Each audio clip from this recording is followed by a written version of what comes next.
All right, folks, coming up on Roland Martin Unfiltered for Friday, April 26, 2019. Donald Trump, y'all, he takes the bait every time. He defends his fine people on both sides. Charlottesville comments only after he was smacked by Joe Biden in his announcement. Yes, that's why all of a sudden he was saying Robert E. Lee was a great general. We're going to break that thing down and show you how to get under his skin leading into 2020. Speaking of Joe Biden, Anita Hill is not satisfied with Joe Biden's apology after the 1991 Clarence Thomas confirmation hearings. Biden also then goes on The View and says he didn't mistreat her. Was he at the same hearings we watched? Also, folks, feds arrest a white supremacist in the Coast Guard. Says he's a terrorist, but then refused to formally charge him with terrorism. He gets out on bail. Seriously, white privilege for white supremacists. Also, more video on cops in New Haven, Connecticut, shooting at an unarmed black couple. Not looking good for the cops, but that means they probably will get off. And a California senator wants to end court fees that prey on poor people and people of color. She joins us live on the show. And yes, another crazy-ass white person, literally this white woman, y'all, flashes her big white ass at a black family outside of their house on Easter Sunday and uses the N-words. Oh, my goodness. Wait till y'all see this video of this crazy white woman. It's time to bring the funk on Roland Martin Unfiltered. Let's go. He's got it. Whatever the miss, he's on it. Whatever it is, he's got the scoop, the fact, the fine. And when it breaks, he's right on time and it's rolling. Best believe he's knowing. Putting it down from sports to news to politics. With entertainment just for kicks, he's rolling. It's on go, y'all. It's Roland Martin, yeah. Rolling with Roland now. He's funk, he's fresh, he's real, the best, you know he's Roland Martin now.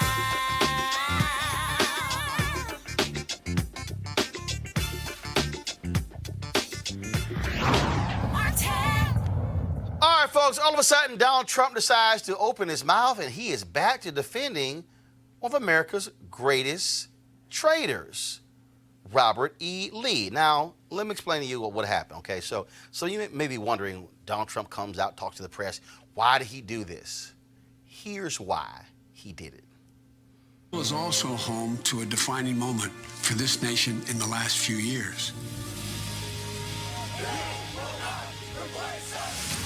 It was there on August of 2017 we saw Klansmen and white supremacists and neo-Nazis come out in the open. Their crazed faces, illuminated by torches, veins bulging and bearing the fangs of racism, chanting the same anti-Semitic bile heard across Europe in the 30s. And they were met by a courageous group of Americans, and a violent clash ensued. And a brave young woman lost her life. And that's when we heard the words of the President of the United States that stunned the world and shocked the conscience of this nation. He said there were, quote, some very fine people on both sides. Very fine people on both sides? With those words, the President of the United States assigned a moral equivalence between those spreading hate and those with the courage to stand against it. And in that moment, I knew the threat to this nation was unlike any I had ever seen in my lifetime. I wrote at the time that we're in the battle for the soul of this nation. Well, that's even more true today. We are in the battle for the soul of this nation. Okay, that's why this happened today. And if you look at what I said, you will see that that question was answered perfectly. And I was talking about people that went because they felt very strongly about the monument to Robert E. Lee, a great general. Whether you like it or not, he was one of the great generals. I've spoken to many generals here, right at the White House, and many people thought of the generals. They think that he was maybe their favorite general. People were there protesting the taking down of the monument of Robert E. Lee. Everybody knows that. Okay, so that's why he said that. Did y'all also know that when Donald Trump said that today, he was speaking about 500 feet away from where Robert E. Lee literally turned down an opportunity to lead the Union Army. Robert E. Lee was asked by President Abraham Lincoln to lead the Union Army. He made the decision not to, and that is to go lead the Confederates who wanted to keep slavery alive. Did we have that photo? Okay, I'm gonna pull up in a second because I was tweeting this a little bit earlier today, just so you can understand what's going on here. And the reality is, Donald Trump took the bait. Now, sure, okay, folks all day have been talking about it on the news cycle, but Donald Trump could not resist bringing back up one of the lowest points of his presidency, because the real deal is he's still mad. He's actually still mad that he had to apologize after the initial comments he made about Charlottesville. And this should be a lesson to the rest of the folks who are running that it's very easy to provoke Donald Trump. It's very easy to get him to focus on what you want to focus on, because this guy cannot resist at all on this very issue. Now, of course, it led to a lot of people, of course, commenting on social media, and they'd be reminded about Robert E. Lee. Robert E. Lee, of course, owned 200 slaves, tortured them by pouring salt in their wounds after being whipped. He led a rebellion to extend slavery, which killed 620,000 people. And yes, he also lost. Here's what Adam Sir of The Atlantic wrote. Robert E. Lee was a traitor, a brute, and a slaver who wouldn't even trade black Union soldiers taking prisoner for the lives of his own men, because he saw black people as property to be owned. Let's talk about this on our panel. Dr. Jason Nichols, lecturer, Department of African American Studies, University of Maryland, College Park. Amisha Cross, political commentator for the Sinclair Broadcasting Group. Teresa Lunde, founder, TML Communications. And so I'll start with you first, Jason. So here's what's interesting. Again, when you talk about Donald Trump taking the bait, Joe Biden hits him on Thursday. He takes the bait. He comes out, makes the comment today. Any sane person would not have brought up one of the low points of your presidency. Heather Heyer, killed in Charlottesville. 5 people on both sides. He got ripped left and right. His own people did so. But he couldn't resist, I was right, I was right. Generals who work for me will tell you how great Robert E. Lee was. They're all there. He just lying, making up stuff while he was talking to the press. Well, I'll tell you, first of all, which generals still work for him? That's who I want to know. I mean, General Kelly left, Mattis left. You know, they're all pretty much gone. McMaster. So I'm wondering which generals he's actually referring to, number one. Number two, I think what you said about Democrats looking and listening to what just happened, the fact that don't take Donald Trump's bait. And I've argued this several times. Obama took Donald Trump's bait with the birth certificate. Right. Big mistake. Elizabeth Warren took his bait. Took the bait. Big mistake. You can put him on the Obama should have said, go to hell. Exactly. And it doesn't even matter. Ted Cruz, his father wasn't, or his mother wasn't born in the United States or something or other. You know, there have been lots of people. His mother was a U.S. citizen. That's enough. But yet Obama felt the need to clarify, you know, someone else takes a DNA test. This is a big mistake. People need to realize you can put Donald Trump on the defensive. You can make him look angry and out of sorts. And Amisha, what this does is, this is what's important. When he made that initial comment, he pissed off a lot of white moderates, white independents, white women, and that's the thing that people don't understand when he went there. And so by him bringing it back up, he's playing right into Joe Biden's hands, into the Democrats' hands, because he can't resist. First of all, he can't even acknowledge a screw up. His whole deal is, I never screwed up. And so the way to get him for the rest of the campaign is to hit him on screw ups where it's not even a debate, because he cannot acknowledge, yeah, I messed up. He can't. think it's just a really difficult thing for him. But in addition to that, he never was really sorry. I think this entire time, he has not tried to really run from it. It took him forever and a day to actually issue an apology, and that was after he got talked to by 12 different conservatives. In addition to the fact that someone died and the mother of Heather Heyer actually spoke, and there was still a lot of anger on his side and not really understanding what was going on. To talk about Robert E. Lee as an exceptional general, as someone who people looked up to, 2019, that's not really something that people say. I don't care whether you're a conservative or a Democrat. That's not something we look to and say this was a great era in history. This doesn't help his argument. It doesn't go back and eradicate the fact that he said that, there were some fine people on both sides. And I think that Biden was smart in the sense that he decided to make sure that he hit him where it hurt. He knew he wasn't going to be able to ignore it. He knew that within short order, the president was going to respond. I don't think anybody could have predicted he would respond in this type of extraordinarily raw manner. But I do think that there's something to be said about him being someone who can needle this president. Teresa Jones on Skype. And Teresa, I'm showing a photo. This is from the Twitter feed of Josh Billinson. I saw this earlier. And this is a plaque that is not far from where Donald Trump was standing today. The plaque says, Attorney for Dred Scott, Postmaster General in the cabinet of Abraham Lincoln, occupied by George Bancroft, historian. General Robert E. Lee was here, offered command of the Union Army in the field at the instance of Abraham Lincoln. That probably should say insistence. Yeah. I'm not sure why. Maybe that's a different use of the word instance. But that's what so that plaque is literally not far from where Donald Trump was standing.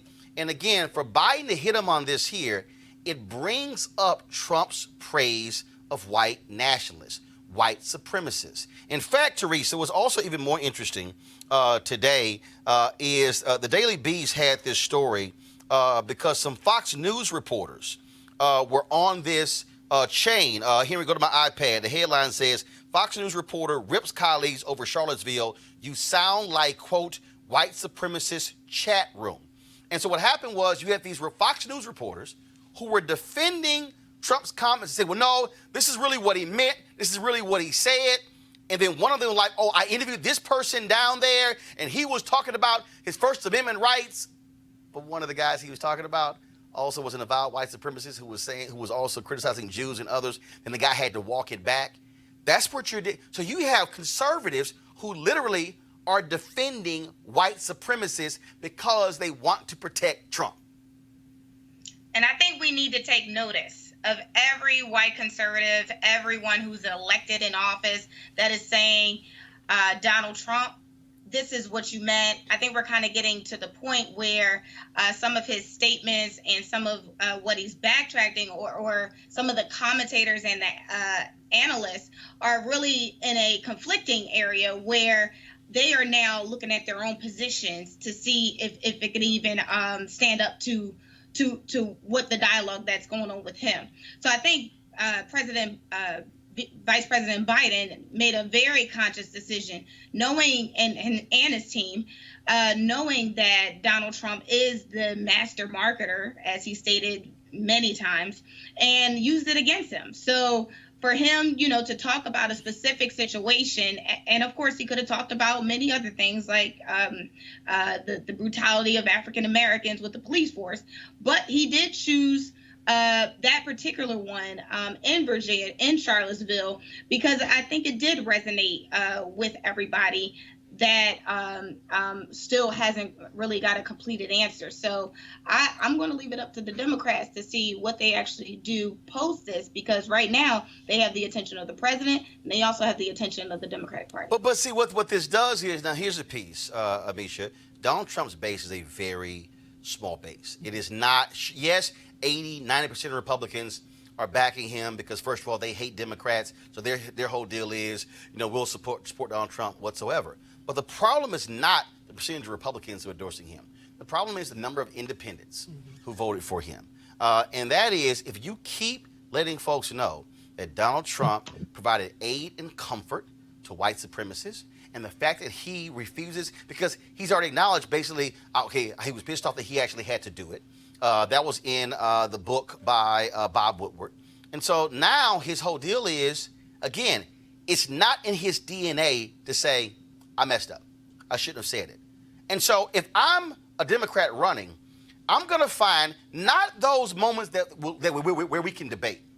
I'm going to find those clear-cut, undeniable moments where he lied and said, but you said this and this, because he simply cannot concede that he was wrong. That is how you get to Donald Trump and you further expose him, because that will gnaw at him and just gnaw at him. No, I totally agree. And at this point, he has denied tweets that we still see. He has gone on record and tried to change the story on various incidents. And he is somebody who cannot admit to any mistake. He cannot admit to any wrongdoing. And I think that the Democrats are getting wiser moving forward in terms of how they deal with this. It has been Democrats tried to push back against Trump and it always failed. At this point, we're seeing that there is a break. There's a breaking point there, and that we really have to take advantage of it. I think that with the Charlottesville case, one of the smartest things to acknowledge, and you mentioned it earlier, was that people were furious on both sides of the aisle. As much as we care about police brutality as African Americans, there are a lot of people who don't look like us who don't have that same reaction. They did have the same reaction in this case. Well, and again, here you have this guy, remember the Pizzagate guy, Jack Posobiec, whatever his name is. They were tweeting today, and some guy tweeted, "We will never get anywhere in the Confederate Generals Monuments debate until people realize that Southerners are educated differently about the Civil War. For starters, in the South, it is called the War of Northern Aggression. Screaming racist will get you nowhere." Okay, first of all, what the idiot doesn't realize is there's a reason why it's done that way, right. Because they are racist. And then, of course, Jack writes, "They don't want an honest debate. They want to erase our history." That's what he tweeted. So then, of course, I fired back at him. Okay, when you want to have it? I say the two of y'all can debate me and Greg Carr on this one. When y'all want to go? Jack has yet to respond. And again, to me, this is how you go at the heart to expose them. Teresa, I'm going to go to you first, and then I'm going to come back. I'll give you a perfect example. Yesterday, when Franklin Graham made his comment about Mayor Pete, is it Buttigieg? How to pronounce his last name? Buttigieg. Buttigieg. Okay, got it. I'm like, okay. So here's the deal. Everybody was going after Franklin Graham, to me, on the wrong thing. Oh, he's wrong about religion. No. My deal is, that's what he wants you to debate. I hit him in my commentary, why are you a situational Christian? You said nothing about Donald Trump, his lying, his cheating, the porn stars, but you have a tweet criticizing Mayor Pete. See, this is where I think, Teresa, from a communication standpoint, where Democrats get it wrong. Democrats, they want to debate on their terms. I'm not going to waste my time debating Franklin Graham thinking that Mayor Pete is a sinful Christian. I'm going to say, oh, so Mr. Morality, why were you silent about the paying off the porn star? Why didn't you say anything when Donald Trump said he's never had to ask God for forgiveness for anything? And then the follow-up question is, so, Reverend Graham, are you saying that a man who cheated on his first wife with his second wife, who cheated on his second wife with his third wife, who cheated on his third wife while she was pregnant with a porn star, has nothing to ask God for forgiveness for? That's how you box them in. Democrats had better learn the way you get at Trump is you needle him. You get under his skin. You force him to come to your side in debate. And guess what? He has nowhere to go because it's indefensible. And I think a lot of it is you have to force him to tell the truth. And in order to get Donald Trump to tell the truth, you need to expose him. So what does that mean? Half of it is to educate him on history, is to educate him on statues and monuments, educate him on Black people. And then the second portion is you need to make sure that the people around him have a thorough understanding of his platform and his beliefs. So a lot of that he will be very vague in, and I think a lot of that is very strategic as it relates to communications. As it relates to Reverend Graham, I think it would have been more worthwhile for him to talk about Trump's exposed transgressions. And No, but he's not, because he wants to defend Trump at every turn. But that's how you box him in. Yeah, absolutely. And so boxing him in, doing that, also makes us, makes us look at Reverend Graham as one of those some-timey pastors. Right? So please don't get on Sunday morning and talk about, maybe I shouldn't be wearing pants and I should be wearing my skirt and my stockings. But then, get on with Donald Trump and disregard That's my point.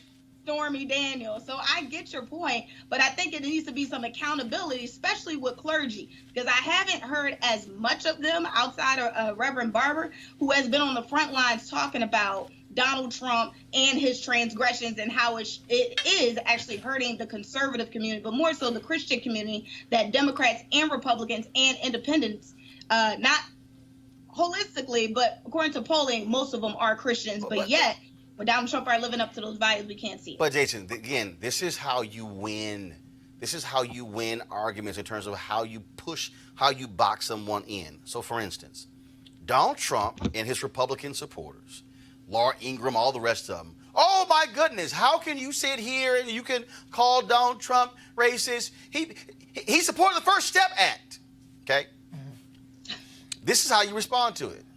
So when Jeff Sessions said he was going to go back to using federal private prisons, overturning Obama-era rule, if Donald Trump believes in criminal justice, why is it that he also went along with Jeff Sessions and Bill Barr has now reaffirmed that they are also going to push their prosecutors to go for the highest penalty?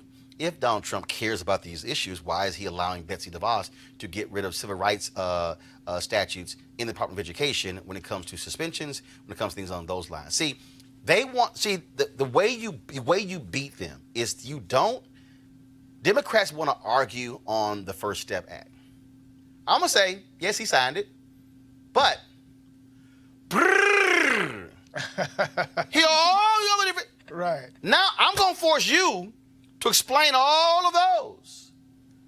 That's what they can't do. I'm going to say, well, Donald Trump's such a great Christian. Why was he silent when 3 black churches in Louisiana were burned down? Oh, but he commented on the Sri Lanka suicide bombers in Christian churches. He commented on the Notre Dame Cathedral, but 3 black churches were burned in Louisiana by white supremacists. He said nothing.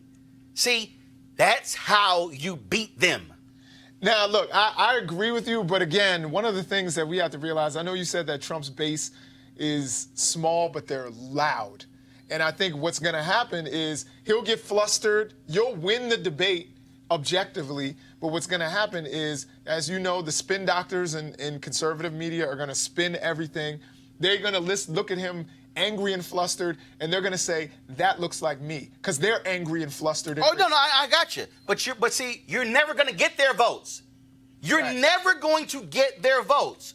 What you want is the person who is embarrassed to vote for him. The person, look. But I'm not so sure that so many Republicans are embarrassed. No. But you're not. See, again, though, right there, you're not appealing to Republicans. Democrats have got. Where did Hillary Clinton screw up? They were trying to go out there and appeal to these Republican white women. No, you're not going to get them. The number of people who identify as independent. Why? You know why Newt Gingrich lost as Speaker of the House? Not because they lost the House in that midterm. It was because white suburban women felt that he was too mean to minorities. George W. Bush runs in 2000, compassionate conservatism, sounded very good to suburban white women. They liked George. Newt Gingrich lost his job as Speaker of the House. Bush comes in. So the point is this here. But what you do is you expose him for his racial dialogue. He's never going to say, I'm sorry. He's never going to say, I messed up. And then you keep needling. I'm telling you, the fact that Joe Biden was able to force him to go back to Robert E. Lee, to say that Robert E. Lee was a great general, whether you like him or not, he was a great general. You've got Donald Trump defending one of the greatest traitors to America, a slave owner, because he couldn't just leave it alone. No, I agree with you there. It makes sense. What you're saying makes sense. I'm saying that there are a lot of demographics in America that don't make sense. So you're looking at... But you don't worry about them. You're not going to get them. But you talked about white women. They voted for Donald Trump. They know what he did in the 80s. They know about the... No. They know about the... No. But the difference I dare say is because how Hillary Clinton went at him. You have to go... What she did was she danced around a bully. Right. She avoided a bully. No. You go at a bully. You get in the bully's face. And when you know he can't even say, I messed up, oh, you got him. You got him. That, to me, Democrats should be paying attention because you have to figure out how do you beat somebody who doesn't care. The fact he does care, because his whole deal is he can't say I'm sorry. And that's how you get him. So you don't debate the margins, you debate what's undeniable. Even his supporters are like, dude, why are you bringing this up? What are you doing? Don't bring this stuff up. Speaking of bringing up the past, Anita Hill. Of course, Joe Biden announced he's running for president. And look, he's been highly criticized because of those confirmation hearings in 1991. He calls Anita Hill before, of course, his announcement dropped offering his apology. She told the New York Times, though, first of all, this is what he said. The focus of the apology, to me, is one thing, but there needs to be an apology to the other witnesses, and there needs to be an apology to the American public, because we now know how deeply disappointed Americans around the country were about what they saw. And not just women. There are women and men now who have just really lost confidence in our government to respond to the problem of gender violence. Joe Biden was on The View today, and he was asked for a stronger apology by Joy Behar. You know, I think what she wants you to say is, I'm sorry for the way I treated you, not for the way you were treated. I think that would be closer. Well, but I'm sorry the way she got treated. In terms of, I never heard say, if you go back and look what I said and didn't say, I don't think I treated her badly. I took on her opposition, what I couldn't figure out how to do, and we still haven't figured it out. Yeah. How do you stop people from asking inflammatory questions? How do you stop these character assassinations outside? There was a full-blown attack on her in order to try to get the defense, quote unquote, for Clarence Thomas. And no woman or any victim of harassment should ever be put through that circumstance in public hearing. Yeah. And so, look, if you notice, we're all still looking for, how do you change the process of having a hearing?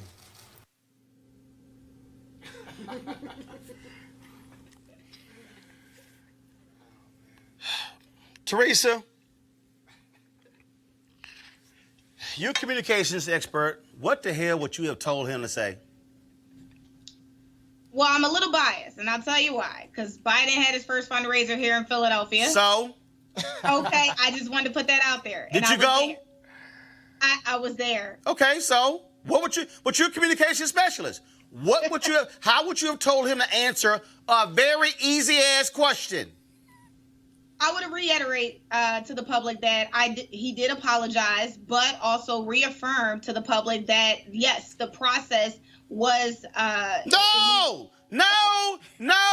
No, you don't use the word process. Well, so let's be clear. So the way the Senate, the way hearings are conducted, there is a process. So I do agree with Vice President Biden as it relates to, then Senator, as it relates to that communication from each senator asking her or literally bullying Anita Hill with those questions. So I do believe there should have been some sort of processes in place, and yes, I'm going to still use that word, that could have died down some of that. But also, I do know Biden was, kind of at fault. But again, he did apologize. No, Amisha. This is a woman who was victimized, and I think that we have to return to that. As someone who has also been a victim of sexual abuse, I think that when you're talking to someone who is now years outside of that, but went through hell and high water during that process, you have to reach out to them, and you have to not only express sympathy, but you also have to express that you have moved beyond where you were before. And I'm a Biden supporter, but I was very shocked by the way that he addressed that question this morning, but also in the conversation with Anita Hill. She is still healing from a lot of that. And I think that today we look at that situation very differently. I was a toddler in 91, but watching all of those videos and seeing everything that she went through, there isn't a piece of me that does not hurt for her. And I think that for him to not be able to find it within himself to give a natural apology to a woman where, yes, he pounded very hard with a lot of those questions. There was no bit of empathy in that man whatsoever during those hearings. And I think that he does owe her that. Jason. Well, look, I'm not a Biden supporter, but either way, what we saw, and I was not a toddler, I was a little bit older than that at that time, and I remember, I believe it was Arlen Specter who asked, don't you think, isn't it true that black women are jealous of white women who date black men, and that's what this is all about. There were things that there was no question he should have banged the gavel on and said that this is completely terrible, completely not what we're here for, and he failed to do that. He needed to take responsibility. He was in a leadership position, and I know that right now, we have the type of leadership where people don't take responsibility. That's what the last segment was about. But he should have taken responsibility quickly right there and said, I apologize to Anita Hill for my actions. I apologize to the other victims who didn't get a chance to testify. There are many things that he should have done to show leadership and to show that he takes responsibility. All right, so Teresa, I'm going to show you how Joe Biden should have done this. Press play. I think what she wants you to say is, I'm sorry for the way I treated you, not for the way you were treated. I think that might be closer. Well, but This is what Joe Biden should have said. Joy, you're absolutely right. I should have been a tougher chairman. I should have been far more aggressive in shutting down some of the insane, offensive, and despicable questions that she was asked. There were witnesses who were in D.C., who were waiting to testify, who should have been allowed to say their story. Everybody, yes, Anita Hill and Clarence Thomas, deserve to have their perspective. But you're absolutely right. It was too chaotic. It was too much back and forth. It was a panel of all men, all white men, and I should have done a much better job as the chairman of the Senate Judiciary Committee during those hearings. So to Anita Hill and to anyone else, I absolutely unequivocally apologize for that hearing. Done. Next question. That's it. You want to be my communications specialist? That's it. I'll hire you. Teresa, if you go there, you're not this, and again, if we play the video, if you see it, sort of this eye roll, I'm searching, well, I didn't ask her, somebody else did. Look, it's one of those things, you take the hit and you move on. Right. You take the hit. So, Roland, I like your statement, but there's two things in play here. One, he did apologize. He made the call in private, and he also apologized before he even said he was going to announce the campaign because they already knew what was happening. That means nothing. That means nothing because now you're on The View in the exclusive. And so, and then you say, I made a phone call to her. I apologized to her directly, personally, and I also apologize to the nation. You have to end it. What you don't do is give an answer that's this is what that answer looked like. It looked like Keanu Reeves in The Matrix, where he's sort of, you're like, I don't quite know. No, take the hit and move on. It was the same thing that Hillary Clinton could not do. When she had her book tour, when she said, Bill and I, we left the White House, we were in poverty, we were broke. No, you weren't. And she could not, and she kept saying it, and she would say it a different way. Look, I can tell you exactly what happened. I called one of her closest aides who's black. I was like, yo, can one of y'all tell her to shut the hell up? And the person said, Roland, are you willing to sit down with Hillary Clinton and tell her? I said, hell yeah, I would tell her. The same thing with the emails. It was I was here, because here's the deal. If you don't answer it, clear, locked, he's going to get asked again and asked again. He's going to have a tight answer on the 1994 crime bill. Yes, and final comment on this. Go ahead. Okay, so yes and then no, because so the committee that was in place are the same committee members he is now reaching out to get monetary support. So again, if he starts putting fault on some of those Senate, no, you missed me. I didn't say you fought the committee. You fought your leadership. You were the chairman. You just take it on. You say, as the chairman of the Senate Judiciary Committee, I should have been stronger in shutting it down. You take it on. All I'm saying is this here. You got to end it. Because otherwise, because what happened? What happened? He called her Teresa. He apologized. What did she say? Let me read it again. This is my point. She proves my point. He called her to apologize. Quote, the focus on apology to me is one thing. Pull it up, guys. But there needs to be an apology to the other witnesses, and there needs to be an apology to the American public, because we now know how deeply disappointed Americans around the country were about what they saw. And not just women. There are women and men now who have just really lost confidence in our government to respond to the problems of gender violence. The quote was in today's New York Times before he even went on The View. She basically gave him the playbook of how to Right. do this. I'm like, but I'm just saying that, look, sometimes you got to take the hit. And I think, you know what, he may actually Final take comment. Next story.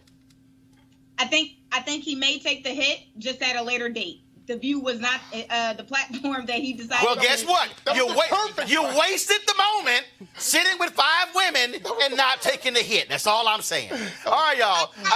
Look, I know you went to the fundraiser, but damn it, you're a communication specialist. Damn it, specialized right now in communicating. Hey, Joe, if you want to know how to answer some questions, call Uncle Roro, because I can help you out on how to answer a question. All right, y'all. Coast Guard Lieutenant Christopher Hassan was called a domestic terrorist by federal prosecutors, but it looks like he will get out on bail while awaiting trial. This thug, the prosecutors allege he was poised to mount a white supremacist-inspired terror attack against prominent Democrats, network TV journalists, and 2 Supreme Court justices. The government alleged Hassan had successfully test-fired illegal homemade silencers in order to murder quietly and on a mass scale. But in spite of all of that, the Trump Department of Justice has not charged him with terrorism. So Judge Charles Day ruled Hassan eligible for bail. The judge will require house arrest or some other third-party monitoring. He's still in jail while they figure that out. Do we even need to ask what the hell would have happened if somebody black or Muslim had a cache of weapons and was going to kill 2 Supreme Court justices, some Democrats, and some television journalists? Anybody? Anybody? My question goes to the bail eligibility, because there are 2 rules when it comes to whether or not somebody is actually released on bail in general. Whether or not they are going to be a flight risk and whether or not they are a threat to public safety. This man is a clear threat to public safety, not only with the arsenal, but also with the imminent intent. We have all of the letters. We have the quotes. We have all of the white supremacist ideology, but we also have literally people who he had targeted, high-ranking congressional members, Supreme Court justices. To me, this ain't hard. Right. This is an easy one, Jason. No, this one is very easy. It's a slam dunk. And, of course, the Department of Justice dropped the ball here. I also want to say that, knowing a lot of people in the military, and they talk about the racism in the military, it's real. Here's a guy who's a lieutenant. Yes. Probably had, many people who ranked under him, and many of them could have been African American. There aren't quite as many in the Coast Guard, but certainly he was a Marine before, and there's certainly some black folks in the Marines, some Latinos in the Marines, and they had to deal with a guy like this. My thing is, no other Justice Department would have done this. Looking at the fact that the people who were on this list were all considered liberal. If he had have threatened conservatives, we would have seen an entirely different reaction. Hello. Okay, I got to read this story here, y'all, because I still don't understand what she's... Catherine Pugh, of course, when she ran for mayor, she beat back Sheila Dixon, who was the first black female mayor of Baltimore, who had to resign because she used some gift cards that were meant for the city for some other projects. Okay, so check this out, y'all. So now Pugh has been out for a long time with pneumonia, and now her attorney is saying she's not lucid enough to make a decision to resign. What's the problem? Companies that did business with the state that she oversaw bought hundreds of thousands of her self-published book. Yesterday, the FBI raided 2 of her homes, as well as her office and her attorney's office, plus her city hall office. The governor of Maryland, the entire Baltimore City Council says she should resign. And late yesterday, this is what her lawyer said, Steve Silverman. She is generally aware that there is a consensus that she should resign. For people to make material decisions in their life, they have to be at a certain level of stability.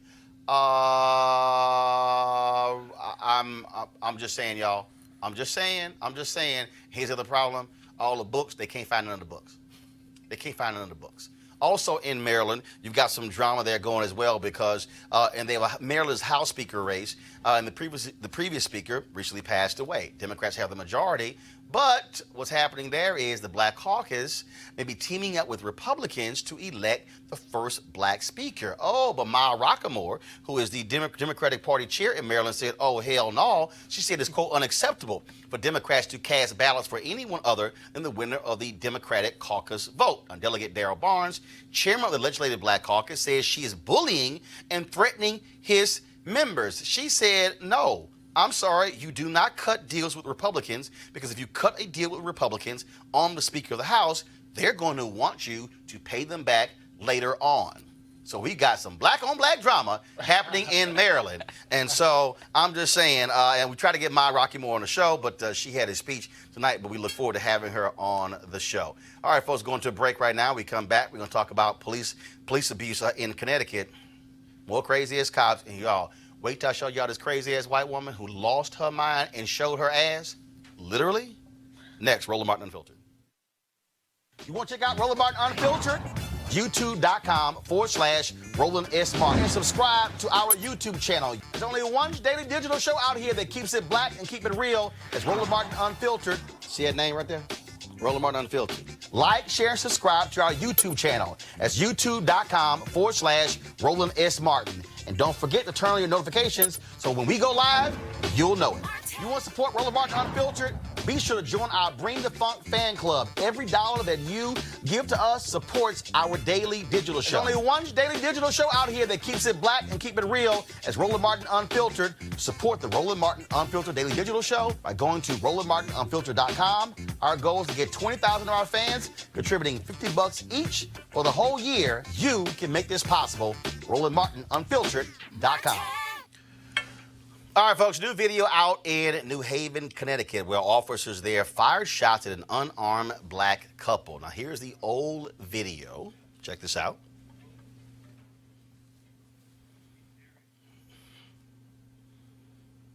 So as you see right there, officer pumps those bullets into the car. So this is, go ahead, roll the audio. Roger, shots fired. 20, what's your location? Argyle Street. Argyle Street in Dixwell, 093. Now, folks, passenger Stephanie Washington was injured, not seriously. Driver Paul Witherspoon not hit, thank God. But check out this new body cam video.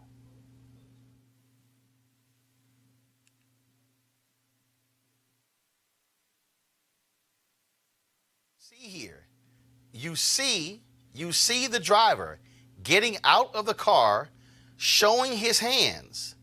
The officer goes to the other side of the car and fires anyway through the passenger window, hitting Stephanie Washington. Okay, is that crazy? Is that crazy? Now, both officers, both black, are on leave. One from the Yale Police Department, one from nearby Hamden Police Department. Investigation ongoing by the Connecticut State Police. Now, is that crazy? Now, the 911 call led to the cop stopping him, but the 911 caller said the man was armed, and the man wasn't armed. This is, again, Jason, I'll go to you. I mean, again, police action, guys getting out. How in the hell do you ignore him? I mean, you guys, you see his hands. You ignore him to go to the other side and fire into the car. Who the hell are you afraid of? Roland, I wish I had an answer for you. I wish I could tell you what that person was thinking at that moment. One of the things that we've seen through all of these videos is terrible police protocol. People don't follow anything. Yep. First of all, one of the things any police officer will tell you is if you fear someone has a weapon, you prone them out on the ground. That guy was getting out of the car. Give him an opportunity to get down on the ground, on his face, then you come over and see what's happening. And also, if you're really that scared to engage, wait for backup. Right. I mean, I'm just saying. That's all you got to do. But again, that's what we sort of have here. Let's talk about some voter suppression. We also have here, we've been covering this story, folks, and that is what's happening in Tennessee. And that is the Tennessee Senate today approved a bill that will subject paid voter registration drives to fines and potential criminal penalties. The vote was 25-6. The bill already passed the House. Now it goes to Republican Governor Bill Lee to be signed. If you want to protest this, you can call his office at 615-741-2001, 615-741-2001. Teresa, I want to go to you on this. I remember in 2012 when Pennsylvania passed a voter ID bill, the leader of the Republicans there said Mitt Romney will be elected because we passed the voter ID bill. I keep telling people Republicans will do whatever they need to do to keep shaving the vote. We see it in Tennessee. We see what they're doing in Michigan, in Utah, Florida when it comes to Amendment 4. I keep telling folks it's not just one thing to say we registered, thousands of people last year. No, they want to keep folks from voting, Teresa. Absolutely. I mean, so even in the local municipalities, Philadelphia County in specific, because we have 69 counties, 67 counties here in PA, but Philadelphia County is one of the biggest counties. And so we get a lot of special elections. So even with that voter ID law that passed throughout PA, the second step is really about enactment. And some of that, in some of the related small municipal districts that happen in special elections, we had polling places where their machines were turned off. So that's one way of voter suppression. Then the other one was at the last minute, probably 2 to 3 days prior, that you had voters being sent to another polling place. So we talk about voter suppression. We're also talking about changing the vote, and changing the vote means whatever the Democratic Party decided who should be elected, they did it in that way. So unfortunately, this is just one county of the many that's happening across our state. Let me share real quick. No, I think that we definitely need to look at this and be very attentive to a lot of these regulations that are happening across the country. When you see a state policy that looks like a poll tax, when you see more and more people getting cut off the rolls, it matters. All right, then. And so, folks, again, I'm warning all y'all, don't take this stuff for granted. If you're living in a place where Republicans control the legislature and the governor's mansion, expect voter suppression, period.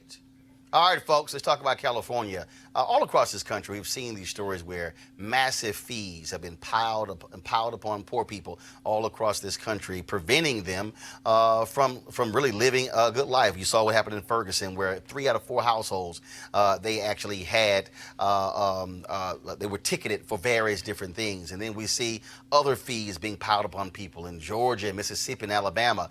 Folks stealing something that was worth $20, and all of a sudden the fees amount to $2,000 and $3,000 on them. And so what happens is these courts out here also smacking some major charges to recoup the cost of supervising probation or even paying for a public defender. Well, what's part of the problem? If you're poor, you're a person of color, you can't actually pay all of those fees. Well, California State Senator Holly Mitchell, a Democrat from LA, she wants to change that and has a bill that speaks to that. Holly, how you doing? I'm well. Great to see you and hear you, Roland. Thank you for having me on. All right. So, Senator Mitchell, so first of all, what is the status of your bill, and how serious is this in California? How are people, poor folks there, impacted by these massive fees? Well, California is no different. People are experiencing these fees piled on. You had a great explanation of how it happens. We were successful last year in introducing the bill SB 190 that eliminated these fees for juveniles. The UC Berkeley Law School Clinic has done amazing research to really look at how counties are applying the fees inconsistently across the state. So we think that we have primed the pump, if you will, to create an opportunity to eliminate the fees across the state here in California. Yeah, because poor people are suffering disproportionately. People of color are suffering disproportionately. Obviously, counties are setting these fees. So would this put the state in charge of, are you setting fees or are you eliminating fees? We're eliminating the fees. We're eliminating fines and fees. And so the question, I happened to meet with a group of judges in my district office yesterday. And so their question is, a question of backfill. And will we then backfill some of the special programs that they're using these fees to pay for? And that's what gets us in the trick bag. They justify the fees by using the resources to pay for other services. Our theory is government is paid for by the people. by all the people, not just some of the people who are impacted by the criminal justice system. And so we will be open to having conversations about how some of the services that the fees pay for continue. All right, then. Well, and of course, you also sponsored that bill that dealt with the issue of hair in California. Glad to see that got passed. Yeah, well, it's not passed all the way through the process yet. It's SB 188, the Crown Act. We have gotten it through the Senate. It got off the Senate floor with no votes on Monday. And so we're looking forward to having the conversation with the Assembly. And basically what the bill does, the first of its kind in the country, that basically creates a protected class for natural hair and natural hairstyles. I am a lock wearer, so people who wear their hair in twists, locks, or braids can't lose their job or not be hired or not receive promotion. It will be included in the protective class category, just like race, age, and gender. So we think it's time that we redefine what professionalism looks like in the workplace. We all saw that horrible video of the young wrestler in high school in December who was attacked by that woman and had his locks cut. And so we're changing the law so schools can have policies saying young people can't wear their natural hair to school, nor can your employer. So we're looking forward to continuing the dialogue nationally about creating a space for Black natural hair in the workplace. All right. Senator Holly Mitchell, we appreciate it. Thanks a lot. Thank you so much. All right, folks. And we might as well get right to it. Crazy ass white people. No charcoal grills are allowed. I'm white. I got you, bro. Illegally selling water without a permit on my property. Whoa! Hey! You don't live here. I'm uncomfortable. All right, y'all. It was Easter Sunday for the Matthews family in Springfield, Oregon. This Black family, they were outside their home. And their neighbor, Jessica Hollinger, she was not happy to see these Black folks outside. Property. You're on our property. You're on our property. Get the hell on. You're about to get ran over. Come on, kids. Go. I'm not on fucking property.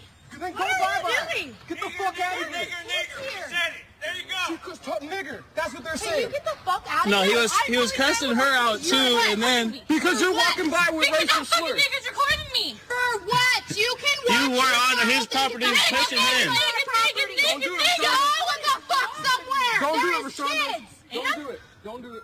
What a piece of shit of a person you are. She's over here in Greg and shit. I'm a 6'4". Yeah, call Oakdale her. Avenue. Because you Oakdale can't Avenue. call her, bitch. No, I didn't. You pushed him. You just pushed him. Call the police. Call them. You dirty bitch. I'm okay. How many times did you just She's say on nigga? meth, bro. How You many need a lighter. times? Nigga? Now what? Oh, nigga. That makes it better. You just pushed him. Look at your busted that ass. Your ass is hanging out. You fat bitch. Oh my God. Hey, you're gonna go to jail for that. Yeah. You're gonna. I almost turned it off too. I swear to God. I almost turned it off. Yeah, he left you. Flip it. Boy, 64, flip it. They're walking by saying You're nigger. yelling, We told them to nigger. wash their She mouth. got all up in my face. Nigger. She won't get her. Throw this block at her, bitch. Go somewhere. Go the fuck somewhere. I'm on the street. You don't need to do it. Her pasty ass was charged with harassment, disorderly conduct, and trespassing. Amisha, you have seemed to be quite amused by... I can't believe what we just watched, but also the fact that she was so brazen. You're clearly on somebody else's property. You're using the N-word as loud as you possibly can, and she full-mooned people. Where is that ever appropriate? Nobody can get that upset. Nobody can... And she called the police. I'm confused. Teresa, that's what gets me, is like, you show your ass, literally, and you call the cops. The opioid crisis has taken a I said it with a serious face. But it's so interesting. Yeah, again, the brazen things that we see come from Caucasian Americans, it really is daunting, and it's actually, obviously disrespectful. but more so where we are in this country. It doesn't matter what property that we have. It doesn't matter, what type of wealth that we have. We are still getting downgraded in some sense of the matter, so white people can still feel empowered. They're scared of us. They're, intimidated. It's a whole list of a host of issues that they have within self that I really do think, especially with that example, have some mental conversations that need to happen in therapy. It must be really nice to break the law and still think the law is on your side. And I think, nobody darker than a paper bag would ever think that. What gets me is, like, you really showed your ass. I mean, you pull your damn pants down. I mean, crack was already showing. Yeah, I mean, it was out. And you pull your pants down. First of all, you're nasty. You're nasty ass. That's what you are. You're just nasty. Didn't have any drawers on. Like, a lot. No, they were there. They were stuck to the pants. Oh, yeah, that just. Damn, why you? I mean, I ain't need to have that visual, Yeah. Teresa. Oh. I mean, you didn't need to be that. I'm just saying. But I keep telling y'all. There's a reason we got this segment called Crazy Ass White People, because these white people are emboldened. Now you can't tell. Look, I don't recall these many crazy ass white people during the 8 years of Obama. They were out there. No. It wasn't a daily segment on my show. No, I'm serious. I'm telling you right now. These white folks have been emboldened by the last 2-3 years. I can see that. I could agree. Yeah. I'm just saying. They've been emboldened. Yeah, I don't think that's arguable. When you have a president who can't, for whatever reason, shut down white supremacy, who doesn't want to call out racism at all, even in very clear and evident forms of it, you have folks who get excited by that, and this is what we see as a result. Yep, we do that. Real quick, y'all. I got to go to this story here. Henry, go to my iPad. Love this headline. Donna Hill, USC official fired over the white folks college bribery scandal, now drives for Lyft. She is selling her $2 million mansion. She's now a Lyft driver. She was a top official in the associate athletic director, making a hell of a lot of money at USC. Now her ass right here is driving Lyft. My, how the mighty can fall. Yeah. I'm just saying, that's what I'm saying. So any of y'all in California, if you in LA and you use Lyft and you see her, feel free to ask her some college admissions questions because she's an expert on how to get your rich white ass kids into a school, and they are not supposed to be there on athletic scholarship. That's all I'm saying. All right, y'all. First of all, we had a great week. We were in Sacramento earlier this week. Thanks to Margaret Fortune for having us there for our school choice is the Black Choice Town Hall. That was on Tuesday. And, of course, yesterday we were in Virginia Beach, Virginia with XQ America for their Super Schools Initiative. And so we thank them for being there as well. And then, of course, on Monday, we're going to be in Greensboro, North Carolina on Monday. And so what happens on Monday, American Heart Association, they have, of course, an initiative with HBCUs that we're going to be participating in. I'm going to be moderating that particular panel, so we're looking forward to that. And so it's going to be a great time for all of us, and looking forward to that. And so so here's the deal: the show's going to be in Greensboro on Monday, and then we're also then going to live stream that particular event as well. And so we want you, of course, to check us out. And so over the weekend, we're going to be live streaming, restreaming, of course, the School Choice Town Hall on Tuesday, and of course, what we did with XQ on yesterday. Got to do this here. I was out of the office. We had some major technical issues, and so I was unable to do this yesterday. I'm going to pull this photo up real quick here. And so yesterday was the 72nd birthday of my dad, Reginald L. Martin Sr., and so this was a photo we took. We were cruising. They were with me in December, and so we were, of course, chilling all around town. So that's him on the left. And so all the people, they were like, your dad look younger than you. I'm like, y'all don't even try it. Don't even try it. But so, again, my dad turned 72 on yesterday, so had to give him a shout out. as well. They're working the polls there in the Dallas area, him and my mom, and so they believe in local elections, so that's what they're doing. And so just wanted to do that shout out on television. Love you very much. And here's the, I don't call my dad Pops. I don't get that. I don't call Daddy. I ain't never called my dad Pops. So some black people like, man, that's your Pops. No. That's my daddy. I don't use Pops. That don't work. That don't work. All right, y'all. If you want to support Roland Martin Unfiltered, please join our Bring the Funk fan club. You can go to RolandMartinUnfiltered.com. You can support us via Cash App, PayPal, or even Square. If you use the Cash App, be sure to put your email so we can add your name to the list. Because right now, what we're about to do is roll the video. These are all the people who have joined our fan club. Their dollars make this show possible, and we appreciate every single cent. It goes a long way to do what we do. To speak to our issues and our stories. And so let me thank Teresa for being on the show. Let me thank Jason. Let me thank Amisha as well. Your first time here, so you got hazed a little bit. We showed that all that mayonnaise pants pulled down just for you. And so that's how you got hazed in this show. All right, y'all. So go ahead. First of all, it is her first time with me here. They're telling me to control, not her first time. Is this the first time you been in here with me here? Exactly. Damn it, it's her first time. Okay? Anybody else here, that shit don't count. All right, y'all. So Roland is right. The show's called Unfiltered. So, gotta go. Y'all have a great weekend. Roll the damn tape of our Bring the Funk fan club members. Holla!